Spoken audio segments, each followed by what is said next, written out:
And in this context, we invite Ilan Zugman, who is director of 350.org and also is a master's degree in environmental management with a focus on sustainable development. Hello, Ilan. Welcome to From the South.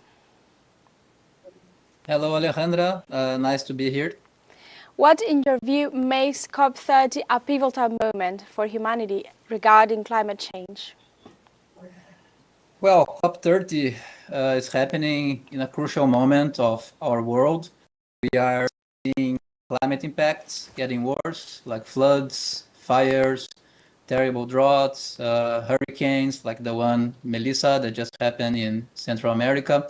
So climate impacts are intensifying and world leaders are uniting here in Belém this week for the Leader Summit. Next week, the negotiations will start for 2 weeks.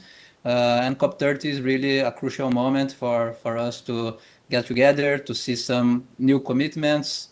We need, of course, commitments that follow implementation with bolder actions, with clear deadlines and roadmaps. We heard enough of empty words without resulting in concrete actions. So we know what's needed. Science is very clear. In order for us to overtake, do not hit the planet more than 1.5 degrees, we need to phase out fossil fuels, coal, oil, and gas urgently, and have just energy transition fast and funded. So we are not going to accept anything less than this. This is a crucial moment, and I'm here in Belém, as many leaders from the civil society, to follow the negotiations and to add pressure on climate leaders. Ilan, also there are growing calls for climate justice. What does that mean, and how can it be achieved in global negotiations?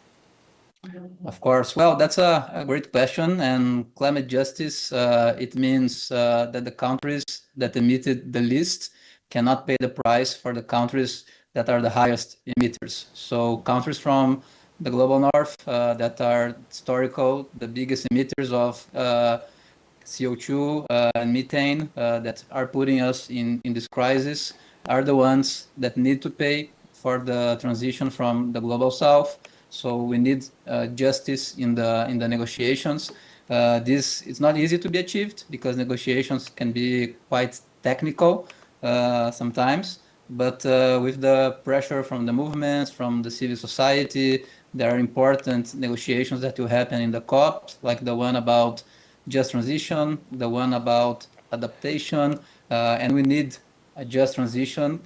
We need that countries that emitted the most pay for the transition of the countries least responsible for the climate crisis. And we also need money from those countries to pay for adaptation. Countries from the global south are not ready to face hurricanes, to face terrible fires, drought. So we have lots of people dying, people losing their lives, food systems are being compromised because of the climate weather events. So that's an urgent need, and that will be climate justice. And one last question. You were speaking about greatest emitters. I wanted to ask you about the United States, which is historically the largest emitter of greenhouse gases, did not send a high-level delegation to this summit. With COP30 taking place at such a critical moment as you were mentioning, do you think global momentum on climate action can be possible without the US fully engaged?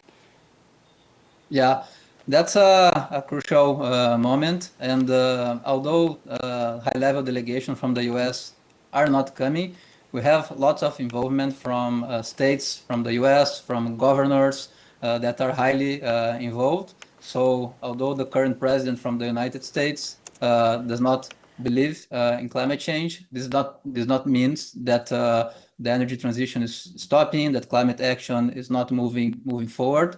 And this is an opportunity to invite for a higher collaboration between other countries like Brazil, like China, like the European Union, South Africa, United Kingdom. So the US is not here with the highest level delegation, but there are many other countries that can collaborate and put the US in isolation in the climate agenda. So we think that's totally possible for negotiations to advance, even without the US high-level presence, as we are already seeing countries arriving, putting new commitments. So things are not stopping just because there is a climate denier leading the US now. Thank you, Ilan, very much for your time here from the South in this context. My pleasure. Thanks so much for the invitation.